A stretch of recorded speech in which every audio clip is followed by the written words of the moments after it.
বিসমিল্লাহির রহমানির রহিম। প্রিয় শিক্ষার্থী, কেমন আছো তোমরা সবাই? তো আশা করি তোমরা সকলে সুস্থ আছো। তো চলো যাই আমরা আজকের টপিক নিয়ে আলোচনা শুরু করি। আমরা আজকে যে বিষয়টা নিয়ে আলোচনা করব সেটা হচ্ছে যে পর্যাবৃত্ত গতি চ্যাপ্টারের ফিজিক্স ফার্স্ট পার্ট, পর্যাবৃত্ত গতি চ্যাপ্টারের তোমার হচ্ছে যে কণার যে সরণ আমরা এর আগের লেকচারগুলোতে পড়েছিলাম, সরণ পড়েছিলাম, ত্বরণ পড়েছিলাম, বেগ সম্পর্কিত কথাবার্তা পড়েছিলাম। আজকে যে বিষয়টা নিয়ে আসলে অ্যাকচুয়ালি আলোচনা করতে চাচ্ছি সেটা হচ্ছে যে এই সংক্রান্ত একটা তোমার হচ্ছে শক্তির যে নিত্যতা, একটা স্প্রিং বলো বা তোমার হচ্ছে দোলক বলো, যখন সে দুলতেছে, দোলক যখন সে দুলতেছে অথবা স্প্রিং যখন সে বারবার এদিক ওদিক করতেছে, সংকুচিত প্রসারিত হচ্ছে, তখন তার মধ্যে যে গতিশক্তি বা বিভব শক্তি এবং সেইটার এগেনস্ট তার যে টোটাল যে যান্ত্রিক শক্তি, এর যে নিত্যতা, শক্তি সংরক্ষণ বিধি তারা পুরোপুরি পালন করছে কিনা সেই বিষয়ে আমরা একটু আলোচনা করতে যাচ্ছি। তো চলো যাই আমরা বিষয়টা নিয়ে একটু আলোচনা করি। তা শিক্ষার্থী, তোমরা তো জানো যে আমরা জানি যে সরণের যে সমীকরণ ছিল, সরল সন্ধিত স্পন্দন, সেটা স্প্রিং হোক বা তোমার হচ্ছে দোলক হোক, তার যে সমীকরণটা ছিল সেটা হচ্ছে যে এক্স সমান হচ্ছে এ সাইন ওমেগা টি, ঠিক আছে, প্লাস ডেল। এখন ডেল যদি আদি দশা যদি তার না থাকে সেক্ষেত্রে ডেলের ভ্যালু কিন্তু 0, আর যদি আদি দশা থাকে তাহলে সেক্ষেত্রে ডেল কিন্তু হচ্ছে সহ আলোচনা করতে হবে। ও এর আগে লাইনটা যখন লিখলাম তখন একটু বিষয় আলোচনা করে অনেক ছাত্রছাত্রী আমাদের কাছে জানতে চেয়েছে, স্যার এই যে অনেক সময় এই আদি দশা নিয়ে কিছু কোশ্চেন আসে যে আদি দশা যদি প্রথমেই থাকে বা কি অবস্থা, তখন আমরা কিভাবে করব। তো এটা আগে কমপ্লিট করে নিয়ে তা আমরা সেটা গতি বা বিভব শক্তিতে যাব আর কি। তো খেয়াল করে দেখো যে মনে করো যে একটা স্প্রিং আছে,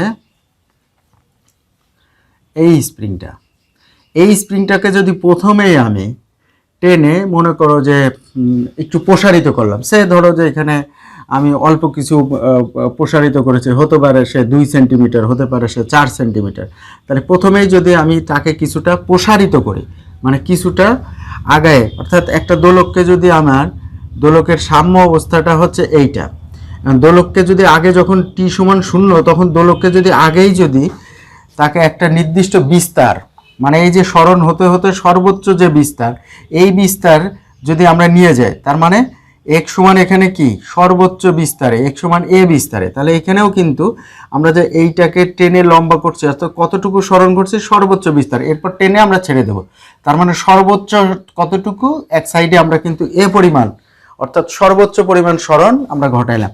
তখন এক্ষেত্রে এই সমীকরণটা পরিস্থিতিটা কি হবে, অর্থাৎ শুরুতেই আমরা বিস্তার নিয়ে তারপরে কিন্তু স্প্রিংটা বলো আর দোলকটাকে বলো ছেড়ে দিচ্ছি। আর যদি এটা না থাকে তার মানে প্রথমেই আমরা এই জায়গা থেকে চিন্তা করতেছি, বা প্রথমেই সাম্য অবস্থা যদি ডেলটা না থাকে, অর্থাৎ সমীকরণটা যদি চেহারাটা এরকম হয় সাইন ওমেগা টি, তাহলে সে কিন্তু সাম্য অবস্থা থেকে আমরা হিসাবটা শুরু করতেছি, অর্থাৎ টেনেছে আমরা যখন এরকম স্প্রিংটা আপ ডাউন করছি কোনো এক মুহূর্তে তার সাম্য অবস্থা থেকে আমরা বিবেচনা যদি করি তখন সমীকরণটা এটা। আর যদি ব্যাপারটা এরকম হয় যে প্রথমে আমরা তাকে টেনে এই পর্যন্ত নিয়ে এসেছি, অর্থাৎ বিস্তার দূরত্বে নিয়ে এসে তারপরে, অর্থাৎ যখন টি সমান যখন 0 তখন তার বিস্তার হয়ে যাচ্ছে কি এ, তাহলে এই পরিস্থিতিতে সমীকরণটা কোনটা হবে, এইটা হবে। তখন আসলে অ্যাকচুয়ালি ডেলের ভ্যালুটা কত, অনেকে এই ক্ষেত্রে কিন্তু আমার কাছে জানতে চেয়েছে যে স্যার ডেলের ভ্যালুটা কি হবে। তো আমরা দেখো যে এখানে এক সমান কি অবস্থায় আছে, এক সমান কত হতে হবে, এক সমান আসলে এ হতে হবে, এক সমান এ হতে হবে।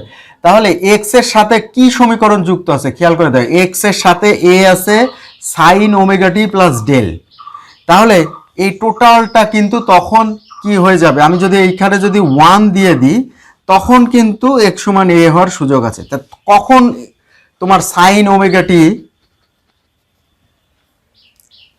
প্লাস ডেল এটা সমান আসলে কখন 1 হয়, খুবই যৌক্তিক কোশ্চেন। খেয়াল করে দেখো যে যখন আমি কি করতেছি সাম্য অবস্থা থেকে একটা সর্বোচ্চ বিস্তার, মানে তার বিস্তারকে তো আমরা এ দ্বারা প্রকাশ করি, সর্বোচ্চ সরণকে বিস্তার বলি, তাহলে এ দূরত্বে যখনই নিয়ে যাচ্ছি তার মানে এক্স এর ভ্যালু কি হয়ে যাচ্ছে, এ হচ্ছে। কিন্তু আমরা জানি এক্স এর যে সরল সন্ধিত স্পন্দনের যে সমীকরণ এক্স সমান এ sign omega t plus del, তাহলে এই যে sign omega t plus del এইটুকুর value কত হচ্ছে? তাহলে স্বভাবত এক্স সমান যদি এ বানাইতে হয় তাহলে sign omega t plus del এইটুকুর অংশ কত হবে? 1 নিশ্চিত। তো তাহলে যদি ওইটুকুর ভ্যালু যদি 1 হয় তাহলে আমরা জানি যে সাইন থিটার কত ডিগ্রির মান হচ্ছে 1 হয়। আমরা খুব ভালো করে জানি যে সাইন 90 ডিগ্রির ভ্যালু হচ্ছে কত হয়ে যায়? 1 হয়ে যায়। তো খেয়াল করে দেখো, তাহলে আমরা এইটাকে এভাবে লিখতে পারি sine omega t plus del equal to কত? সাইন 90 ডিগ্রি, এটা লিখাই যায়। তাহলে উভয় দিক থেকে যদি আমরা সাইনকে বাদ দিয়ে দিই তাহলে অ্যাকচুয়ালি কি হয়? Omega t plus del equal to কত হয়? 90 ডিগ্রি। খুবই যৌক্তিক। তারপরে কি হয়? টি, টি এর ভ্যালু কি? আমরা দেখো, আমরা যখন টেনে তাকে একটা বিস্তার দূরত্বে নিয়ে গেছি তখন অ্যাকচুয়ালি কি, মানে যাত্রা শুরুতেই আমরা তাকে বিস্তারে নিয়ে রেখে দিয়েছি, বা যাত্রা শুরুতেই দোলকটাকে একটা এ পরিস্থিতিতে অর্থাৎ বিস্তার দূরত্বে নিয়ে গেছি, তখন টি এর ভ্যালু কত? টি এর ভ্যালু অ্যাকচুয়ালি কিন্তু 0। তাহলে টি যদি 0 হয় তাহলে omega into 0 plus del equal to কত? 90।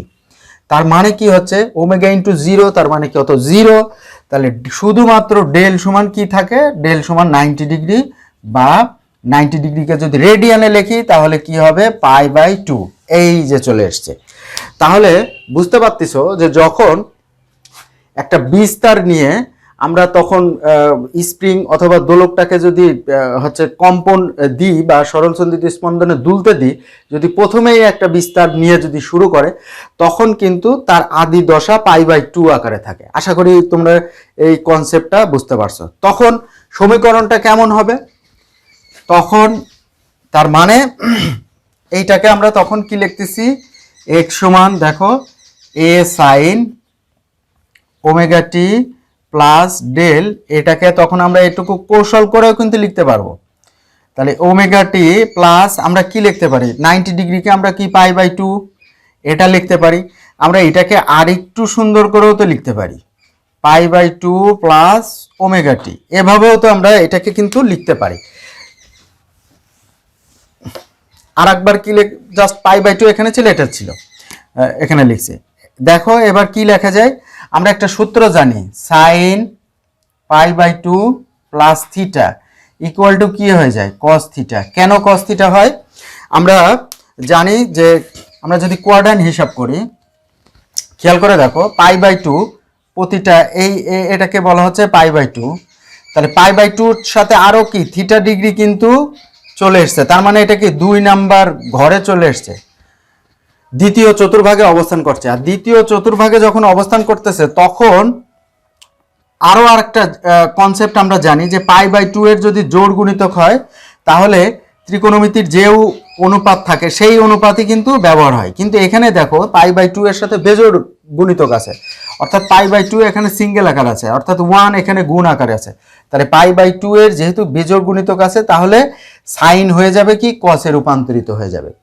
তাহলে এটা কি? আমরা কস লিখে ফেললাম। এখন কসের সাথে কোন কোণ তৈরি হবে? সেটা হচ্ছে থিটা। তাহলে আমরা কস থিটা, এখন কসের আগে মাইনাস হবে নাকি প্লাস হবে? এইটার যৌক্তিক কি? যে π/2 এর সাথে থিটা যোগ করলে সে কোন কোয়াড্রান্টে চলে যাচ্ছে? সে কিন্তু সেকেন্ড কোয়াড্রান্টে চলে যাচ্ছে। তো সেকেন্ড কোয়াড্রান্টে দেখো এই ঘরটার পজিটিভ মান কার কার? সাইন এবং কসেকের মান। তার আমাদের মূল কি আছে? সাইন। তার মানে সাইন এই জায়গাটা অলওয়েজ পজিটিভ, তার এই জন্য কসের আগে কিন্তু পজিটিভ বা ধনাত্মক চিহ্ন। তাহলে আমরা এখান থেকে কি শিখলাম?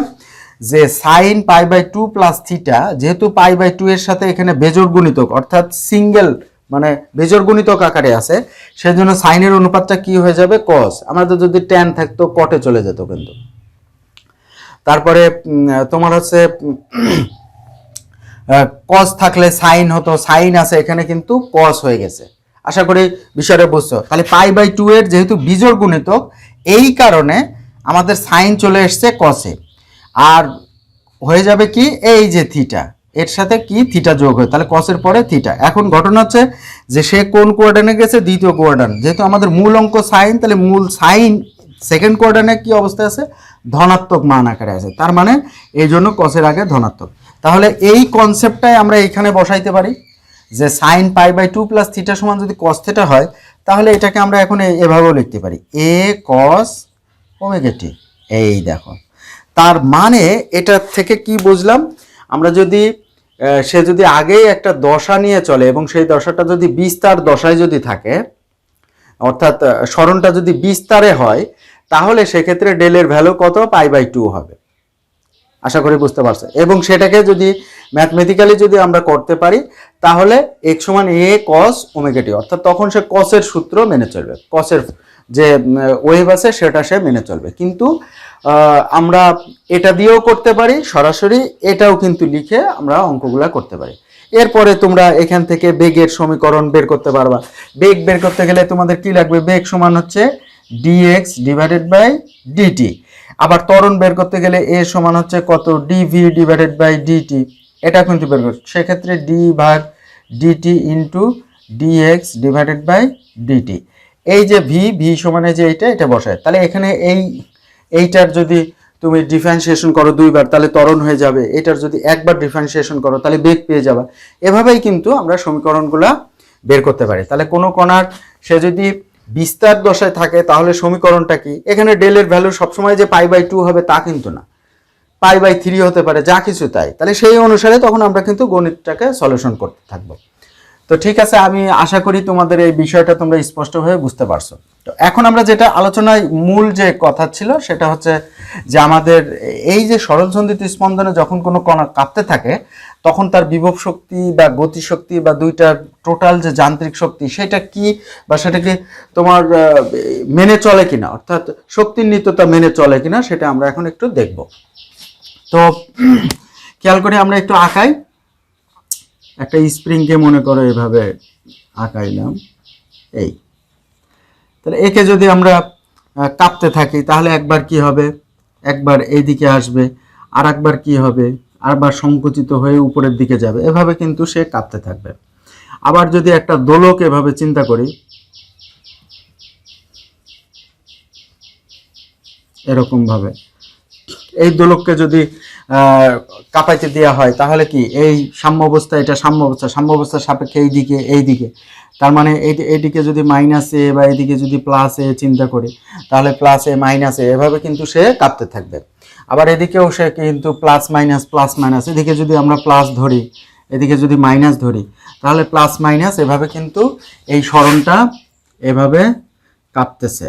অর্থাৎ সরণটা একবার সর্বোচ্চ প্লাসের দূরত্বে, সর্বোচ্চ মাইনাসে, অর্থাৎ ওয়াই অক্ষের প্লাস মাইনাসের দিকে সে কাঁপতেছে। তাহলে ব্যাপারটা কিন্তু কনসেপ্টটা একই। এখন আমরা আসো যে এখানে তার বিভব শক্তিটা কি সেটা বের করি। তো বিভব শক্তি কি, বিভব শক্তি জানার আগে প্রিয় শিক্ষার্থী তোমরা তো জানো বিভব শক্তি কাকে বলে। কোন একটা বস্তুকে তার সাম্য অবস্থা বা তার মূল অবস্থান থেকে যদি সরায়ে যদি তার অবস্থান পরিবর্তন করা যায়, তাহলে অবস্থান পরিবর্তন জনিত কারণে তার মধ্যে কিছুটা শক্তি অর্জিত থাকে। তাহলে মূল সাম্য অবস্থা মনে করো যে এই অবস্থাটা সাম্য অবস্থা, বা এইটাকে স্প্রিং এর সাম্য অবস্থা এটা। এখন এটা কাঁপার ফলে কি সর্বোচ্চ বিস্তার হয় +a বা -a। তাহলে এই যে একটা নির্দিষ্ট দূরত্বে তার অবস্থা থেকে পরিবর্তন হয়ে সে কিন্তু আবার এই জায়গায় চলে এসছে। যখন এই জায়গায় চলে এসছে তাহলে এই অবস্থান পরিবর্তন জনিত কারণে এখানে সে কিন্তু একটা শক্তি অর্জিত হয়ে বসে আছে, এবং সেই শক্তিটার নাম আমাদের ফিজিক্সের ভাষায় আমরা বলতেছি কি, বিভব শক্তি। এখানেও তাই, সাম্য অবস্থার সাপেক্ষে এই দিকে অথবা এই সংকুচিত হয়ে উপরের দিকে যদি ওঠে, তাহলে সেক্ষেত্রে এই অবস্থানে থাকাকালীন দেখো সংকুচিত হয়ে যখন এখানে থাকে, এখানে বেশি সময় থাকবে না, আবার সে সাম্য অবস্থা আসতে চাবে। তার মানে এই অবস্থানজনিত কারণে তার মধ্যে একটা শক্তি থাকে, এবং এই শক্তি খরচ করে পরে সে আবার ওই জায়গায় আসতে চায়। আবার এইদিকে যখন সে চলে আসে, সেখানেও বেশি সময় থাকবে না, আবার সে এখানে আসতে চায়, তাহলে আবার সে শক্তি খরচ করে এইখানে সে যেতে চায়। তাহলে সাম্য অবস্থার সাপেক্ষে একটা নির্দিষ্ট দূরত্বে অবস্থান পরিবর্তন করার ফলে তার মধ্যে একটা শক্তি নিহিত থাকে, এবং সেই শক্তিটাকে আমরা কি বলতেছি, বিভব শক্তি বলতেছি। এবং সেই বিভব শক্তির যে সমীকরণ সেটা, এটাকে কাজও বলা হয় বিভব শক্তি বা কাজ, বা এটাকে আমরা ইউ দ্বারা প্রকাশ করতে পারি। এবং আমরা জানি যে ইউ সমান এটাকে কি লেখা যায়, ইউ সমান হচ্ছে ½ kx², এবং এটা ½ kx² বা কৃতকাজের যে রাশিমালা অথবা তোমার স্প্রিং এর যে কৃতকাজের রাশিমালা, সেটা কিন্তু আমরা এর আগেও দেখেছি। তাহলে এটাকেই বলা হচ্ছে যে সেই বিভব শক্তির যে রাশিমালা সেইটা। তো এখন খুবই চমৎকার, খেয়াল করে দেখো যে এখন যদি আমরা বিভব শক্তির কে, এখন যদি এক্স এর ভ্যালুটা বসাই দিই, এক্স এর ভ্যালুটা কত, এ স্কোয়ার সাইন স্কোয়ার ওমেগা টি। এখনো যদি আমরা আদি দশাটা চিন্তা না করি তাহলে সমীকরণটা কিন্তু এইটা। তাহলে স্প্রিং এর যে বিভব শক্তি সেই সমীকরণটা কিন্তু এইটা। এখন যখন টি সমান যখন 0 তখন কি অবস্থা? তখন খেয়াল করো ইউ সমান কত, তখন তার ইউ সমান বিভব শক্তিটা কি আসে? টি এর ভ্যালু যদি আমি 0 বসাই দিই, অর্থাৎ আমি যদি এখানে লিখি হাফ কে এ স্কোয়ার, আচ্ছা তাহলে সাইন ওমেগা ইন্টু 0 এটার উপরে স্কোয়ার, তাহলে সাইন 0 ডিগ্রি, 0 ইন্টু ওমেগা তার মানে 0, আর সাইন 0 ডিগ্রির ভ্যালু 0, তাহলে 0 দিয়ে যদি টোটাল টার্মকে গুণ করা যায় তাহলে কি ফলাফলটা 0, অর্থাৎ এই পজিশনে তখন তার বিভব শক্তিটা কত? 0। তাহলে ওই পজিশনে বিভব শক্তিটা তার 0। তাহলে আমরা যদি একটা বিভব শক্তির কল্পনা করি, যখন টি এর ভ্যালু যখন 0 তখন তার বিভব শক্তি কিন্তু 0, এই বরাবর। তাহলে এটা হচ্ছে শক্তি, খেয়াল করে দেখো। আচ্ছা, যখন সে এখান থেকে এইখানে গেল অর্থাৎ t/4, যখন সে t/4 সময় পর, তখন আমরা যদি চিন্তা করি তখন তার ইউ সমান কত আসে? তখন হাফ কে t/4, তাহলে এ স্কোয়ার, আমরা সমীকরণটাকে যদি বসাই সাইন ওমেগা সমান হচ্ছে আমরা কত জানি t/4, 2 pi divided by t, আর ওমেগা টি এর ভ্যালু t/4, তাহলে টি কাটে গেল এই 2 2 4, তাহলে π/2, আর সাইন π/2 এর ভ্যালু কত আমরা জানি হচ্ছে 1, তার মানে এখানে 1, তার মানে 1 দিলে কি হচ্ছে কে এ স্কোয়ার, অর্থাৎ সর্বোচ্চ ভ্যালু। যখন সে এই জায়গায় যাচ্ছে তখন অর্থাৎ t/4 সমান পরে সে কি হচ্ছে সর্বোচ্চ অবস্থানে যাচ্ছে, সর্বোচ্চ অবস্থানে।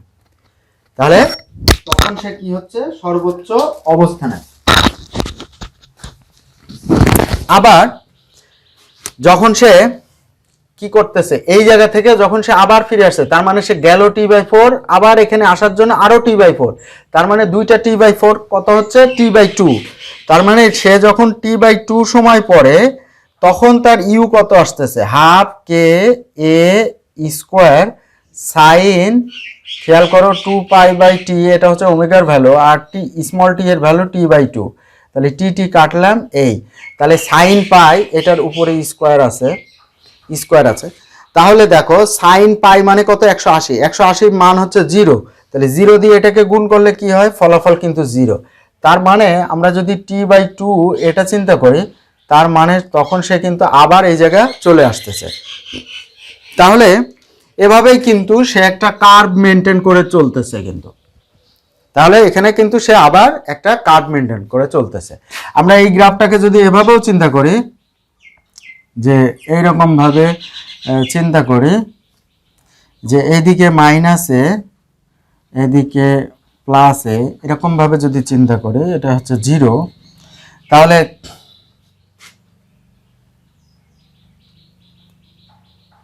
আচ্ছা এদিকে কিন্তু 0, তাহলে যখন প্লাস এ পর্যন্ত গেল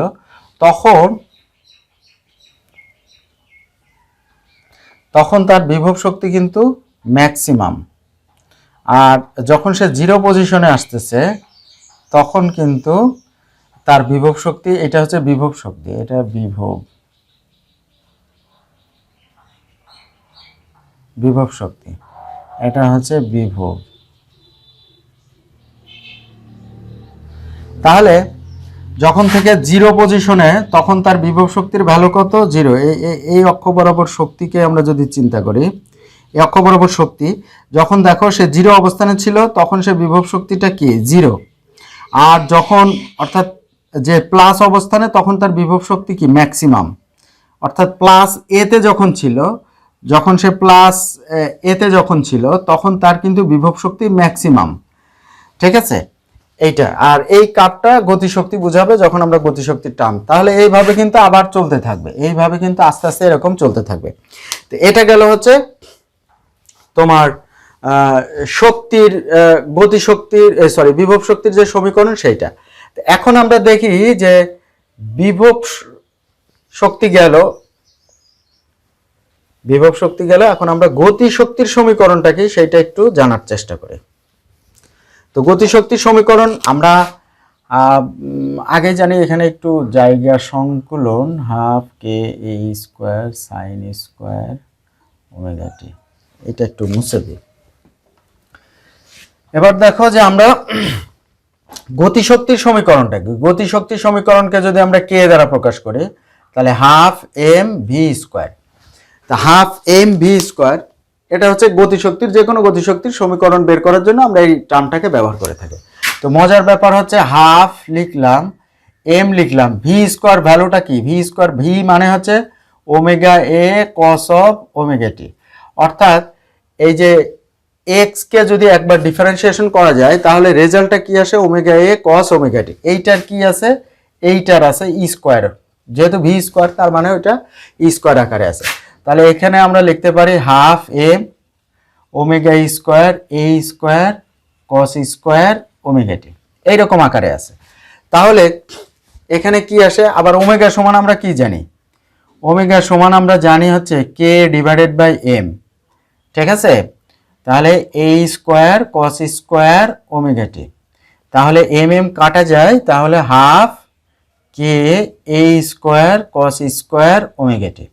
দেখো বিভব শক্তির সমীকরণ ছিল হাফ কে a square sine square omega টি, আর এখানে কে a square cos square omega T, just এইটুকু শুধু পার্থক্য ক্যালকুলেশনে, এইখানে আমরা এইটুকু শুধু তাহলে আমরা এখানে সরাসরি এটা লিখে দিতে পারি যে সমীকরণটা কি আসতেছে, তাহলে হাফ কে a square cos square omega টি, এই সমীকরণ, জাস্ট এইটা। তাহলে এখন যদি টি সমান যদি শূন্য বসাও, এই গতিশক্তির সমীকরণে টি সমান যদি শূন্য বসাও তাহলে কে সমান কত, টি এর ভ্যালু যদি শূন্য বসাও তাহলে শূন্য ইন্টু ওমেগা, তার মানে হচ্ছে 0, আর কস 0 ডিগ্রি তার স্কোয়ার আছে, অর্থাৎ তখন টোটাল জিনিসটা কি হয়ে যাবে, কস 0 ডিগ্রি ভ্যালু 1, 1 এর স্কোয়ার কত হবে 1, 1 ইন্টু এইটা, তার মানে রেজাল্টটা কত হবে কে এ স্কোয়ার। তাহলে বুঝতে পারতেছ যে এই মুহূর্তে যখন টি সমান শূন্য, যখন সে সাম্য অবস্থা আছে, তখন তার শক্তিটা কি ম্যাক্সিমাম আছে, এটা কি ম্যাক্সিমাম। তাহলে যখন শূন্য এই জায়গায়, তখন তার গতিশক্তি কি ম্যাক্সিমাম, তাহলে তার অবস্থাটা কি ম্যাক্সিমাম, এই জায়গা আছে, এটা হচ্ছে গতিশক্তি। এখানে ডট রেখা দ্বারা গতিশক্তিকে আমি বোঝাচ্ছি, আর এখানে মোটা রেখা দ্বারা এটাকে বিভব শক্তিকে বোঝাচ্ছে। তার মানে যখন শূন্য অবস্থানে তখন গতিশক্তি ম্যাক্সিমাম।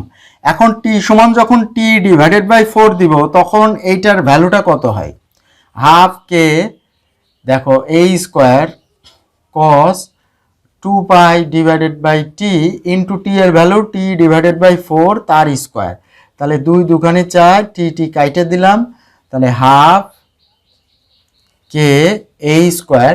এখন pi by 2, cos pi by 2 এর ভ্যালু কত 90 ডিগ্রি, আর 90 ডিগ্রি মানে কত হচ্ছে 0, 0 এর উপরে স্কোয়ার আছে, তার মানে 0, তার মানে টোটাল ফ্যাক্টরটা 0। তার মানে যখন টি বাই 4 তখন দেখো এইটা কিন্তু 0তে নেমে চলে আসছে। আবার যখন একটু বাড়াইবো টি বাই 2, আমি যদি আবার আর একটা করি টি সমান টি বাই 2, তখন কি হবে খেয়াল করে দেখো, হাফ কে a square cos 2 pi by t into t divided by 2 তার স্কোয়ার, তাহলে 2 কাইটে দিলাম এই, তাহলে কস কত কস পাই, তাহলে কস 180 এটা সমান কত খেয়াল করে দেখো, কস 180 ইকুয়াল টু -1। তাহলে -1 দিয়ে যখন এইটার -1 তার কত আছে স্কোয়ার, তাহলে -1 এর স্কোয়ারকে প্লাস দিয়ে যখন এটাকে গুণ করব, তার মানে ফলাফল কি হাফ কে এ স্কোয়ার। তার মানে টি বাই 2 সমান পরে আবার এটা কিন্তু ম্যাক্সিমাম, এইভাবে। তারপরে কি আবার সে মিনিমাম, যখন এই বিভব শক্তি ম্যাক্সিমাম তখন গতিশক্তি, এইভাবে কার্ভটা কিন্তু চলতে আছে। তার মানে আমরা কি বুঝলাম, যে যখন বিভব শক্তি ম্যাক্সিমাম তখন গতিশক্তি মিনিমাম, আবার যখন বিভব শক্তি মিনিমাম তখন গতিশক্তি ম্যাক্সিমাম। এখন যে কোনো অবস্থানে তার যে মোট শক্তি, সেই মোট শক্তির ফলাফলটা কি, মোট শক্তির পরিমাণটা কিন্তু দেখো হাফ কে এক্স স্কোয়ার। তাহলে আমরা এইটাকে প্রমাণ করতে পারি এভাবে। তাহলে মোট শক্তিটা সবসময় অলওয়েজ কি, এটা হচ্ছে সমান থাকে। তাহলে আমরা এটা কিভাবে দেখতে পারি, খেয়াল করে দেখো। তাহলে আমরা যদি ভাবি যে যখন টি সমান 0 তখন তার বিভব শক্তিটা কত, যখন এই অবস্থানে ছিল, যখন যাত্রা শুরুতে এইটা, বা স্প্রিং এর ক্ষেত্রে এইটা। তো খেয়াল করো, যখন সাম্য অবস্থায় টি সমান 0 তখন তার বিভব শক্তি 0। তার মানে ওই অবস্থায় মোট শক্তি, টোটাল এনার্জি কি, ইউ প্লাস কে, এই দুইটার যোগফল। তো তাহলে যখন টি সমান 0, অর্থাৎ আমি এটা বের করছি, যখন টি সমান 0 তখন ইউ এর ভ্যালু কত, 0, অর্থাৎ বিভব শক্তি তখন নাই। বাট গতি শক্তি কিন্তু যখন এই অবস্থায় আছে তখন গতি শক্তি, এই cos t এর ভ্যালু যদি 0 দিই, আর cos 0 এর মান কত, 1 দিয়ে এটা গুণ করলে হাফ কে এ স্কোয়ার। এই কেটা কিন্তু আসলে গতি শক্তি, ঠিক আছে, এইভাবে দিলে ভালো হয়, তাহলে কনফিউজ না হয়, কারণ এই কে আর এই কে এক হয়ে গেলে ঝামেলা তৈরি হতে পারে। তাহলে 0 প্লাস হাফ, তার মানে হাফ কে এ স্কোয়ার, অর্থাৎ যে কোনো মুহূর্তে তার কিন্তু স্থিতিশক্তি এবং বা বিভব শক্তি এবং গতিশক্তির ফলাফল কিন্তু টোটাল হাফ কে এ স্কোয়ার। একইভাবে এরকম t/4 সমান পড়ে, বা এরকম আরেকটা সময় পড়ে, ঠিক আছে, t/4 এর অর্ধেক সময় পড়ে, এখানেও বিভব শক্তি গতিশক্তি দুইটাই অর্ধেক অর্ধেক করে হবে, যোগফল কিন্তু অলওয়েজ হাফ কে এ স্কোয়ার। তাহলে এভাবে যে কোনো মুহূর্তে আমরা কিন্তু এটা বের করতে পারি। এইখানে যেটা হয়েছে আমরা যদি একটু লক্ষ্য করি, সেটা হচ্ছে যে গতিশক্তির সমীকরণটা কি, হাফ কে এ স্কোয়ার, এইটা থেকে আমরা এটাকে বের করতে পারবো। তো খেয়াল করো, যখন আমাদের কি বিস্তার যখন সর্বোচ্চ ছিল, ডাইনে যদি সর্বোচ্চ, অর্থাৎ এইদিকে প্লাস এর দিকে যখন সর্বোচ্চ, তখন কি বিভব শক্তিটা ম্যাক্সিমাম, এটা তখন কি ছিল, ম্যাক্সিমাম।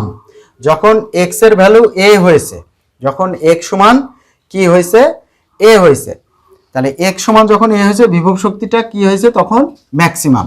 আর ঠিক ওই সময় কি অবস্থা, ওই সময় গতিশক্তির ফলাফলটা কি, যদি আমরা একটু লক্ষ্য করি, খেয়াল করে দেখো, যে এখান থেকে যখন এখানে চলে গেছে, আমরা জানি যে ভি কি, ভি এই জায়গাটা 0 হয়ে যায়।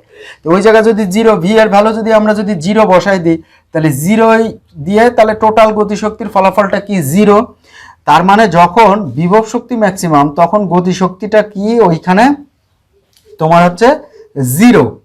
তাহলে যখন সর্বোচ্চ বিস্তারে, তখন এই লাইনটা তো শক্তি, ওয়াই অক্ষ বরাবর শক্তি, তার মানে ওয়াই অক্ষ বরাবর যদি শক্তি হয়, তাহলে শক্তির এই লেভেলটা 0, এটা হাইট, তাহলে এক সমান এই অবস্থানে এইখানে তখন গতিশক্তি অবস্থান করে। এটা দ্বারা যদি আমরা ভাঙা ভাঙা রেখাকে চিন্তা করি, দেখো এটাকে আমরা ভাঙা ভাঙা রেখাকে চিন্তা করি, এই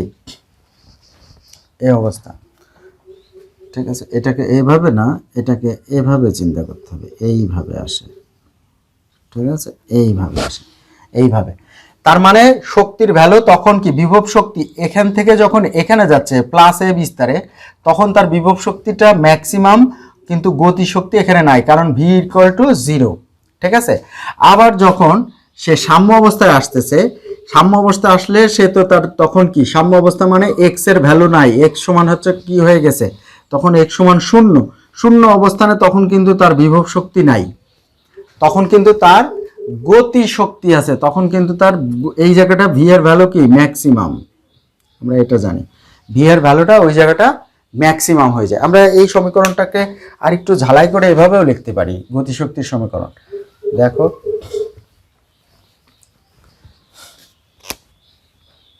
আচ্ছা, গতিশক্তির সমীকরণটা কি ছিল, যে হাফ কে এ স্কোয়ার, আচ্ছা কস স্কোয়ার থিটাকে আমরা কিভাবে লিখতে পারি, 1 মাইনাস সাইন স্কোয়ার ওমেগা টি, এটাও তো লেখা যায়। তারপরে আমরা লিখতে পারি হাফ কে এ স্কোয়ার, আচ্ছা 1 মাইনাস সাইন স্কোয়ার ওমেগা টি, এটা সমান, খেয়াল করো আমরা যখন এক্স সমান কি লিখেছি, এক্স সমান এ সাইন ওমেগা টি, তাহলে এক্স স্কোয়ার সমান এ স্কোয়ার সাইন স্কোয়ার ওমেগা টি, তাহলে শুধু সাইন স্কোয়ার থিটা সমান কি লেখা যায়, সাইন স্কোয়ার ওমেগা টি সমান x square divided by a square, নিঃসন্দেহে লেখা যায়। তার মানে x square divided by a square, এটাকে আমরা লিখতে পারি এভাবে। তারপরে কি লেখা যাবে, তারপরে এখান থেকে লসাগু করে আমরা এরকম একটা টার্ম নিয়ে আসতে পারি, তাহলে a square minus x square divided by a square. এখন এ স্কোয়ার কেটে দিয়ে আমরা হাফ কে এখানে কি এ স্কোয়ার মাইনাস এক্স স্কোয়ার, এইরকম একটা টার্মও কিন্তু নিয়ে আসতে পারি। তাহলে ইউ সমান সেক্ষেত্রে হাফ কে এক্স স্কোয়ার আর ই কে সমান এটা। দেখো এক্স এর সাপেক্ষে গতিশক্তি এবং বিভব শক্তির সমীকরণটা এরকম লেখা যায়। এখানে খেয়াল করো, যখন আমরা এক্স অর্থাৎ এখান থেকে এইটাকে তো এই দূরত্বটাকে তো সরণ বলে থাকি, তো সরণ যখন বাড়তে বাড়তে এক্স সমান এ অবস্থানে চলে গেছে, অর্থাৎ সরণ বাড়াইতে বাড়াইতে বাড়াইতে বাড়াইতে যখন এ সর্বোচ্চ বিস্তারে চলে গেছে, অর্থাৎ সর্বোচ্চ বিস্তারে যখন যায় তখন সমীকরণটা কি হয়, বিভব শক্তি হাফ কে এ স্কোয়ার। আর তখন এইটার কি হয়, এইটা হয়ে যায় কিন্তু দেখো কি অবস্থা হয়ে যায়, তাহলে হাফ কে এ স্কোয়ার মাইনাস এ তখন কি বাড়তে বাড়তে যদি এই অবস্থায় চলে যায়, তার মানে এক্স এর ভ্যালু কি এ হয়ে যায়, তাহলে এক্স এর উপরে স্কোয়ার তার মানে এর উপরে স্কোয়ার, তাহলে a square minus A square তার মানে কত, জিরো। তার মানে যখন সে সর্বোচ্চ অবস্থায় যায় তখন গতিশক্তির ভ্যালু কত, জিরো, আর বিভব শক্তির ভ্যালু কত, ম্যাক্সিমাম। এই দেখো শক্তি ওয়াই অক্ষ বরাবর পজিটিভ বেশি, তাহলে বিভব শক্তি বেশি, আর তখন এইটা কি গতিশক্তি, এটাকে লিখে রাখো, এটাকে গতিশক্তির কাজ বলছি আমরা, গতিশক্তি, এটাকে আমরা গতিশক্তি ডট রেখা দ্বারা গতিশক্তি বলতেছি। তাহলে একই রকম ভাবে যখন আবার সে কি কমতে কমতে এই জায়গায় চলে আসবে, এক্স এর ভ্যালু যখন জিরোতে চলে আসবে, তখন এক্স এর ভ্যালু যদি এই জায়গায় জিরো বসায়, বিভব শক্তি জিরো বসালে জিরো ইন্টু টোটাল টার্ম, তার মানে বিভব শক্তি নাই, তার মানে ওই জায়গাটা বিভব শক্তি জিরো। আবার দেখো এক্স এর ভ্যালু গতিশক্তির ক্ষেত্রে এক্স এর মান যদি জিরো বসায় দিই, তাহলে কি হাফ কে এ স্কোয়ার, এই অংশটুকু জিরো, তখন হয়ে যায় কি এই অংশটুকু বাদ চলে যাবে, তখন থাকে কি হাফ কে এ স্কোয়ার। তার মানে ওই জায়গাটা গতিশক্তি কি হবে, ম্যাক্সিমাম। এটাকে আরেকটু বড় করে দিতে হবে, ওই টার্ম পর্যন্ত উঠবে, এই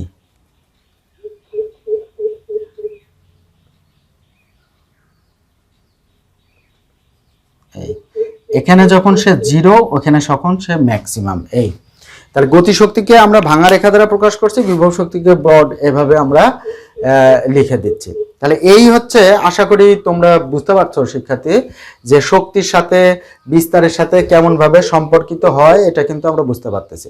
তাহলে গতিশক্তির সমীকরণ এখান থেকে আরেকবার রিক্যাপ করি। গতিশক্তির সমীকরণ আমরা কখনো এটার সাথে দিতে পারি, টি এর সাপেক্ষে, টি এর রেসপেক্টে গতিশক্তি কত, ঠিক আছে, এখানে এক্স এর রেসপেক্টে বিভব শক্তি কত, আর এটা হচ্ছে টি এর রেসপেক্টে বিভব শক্তি কত।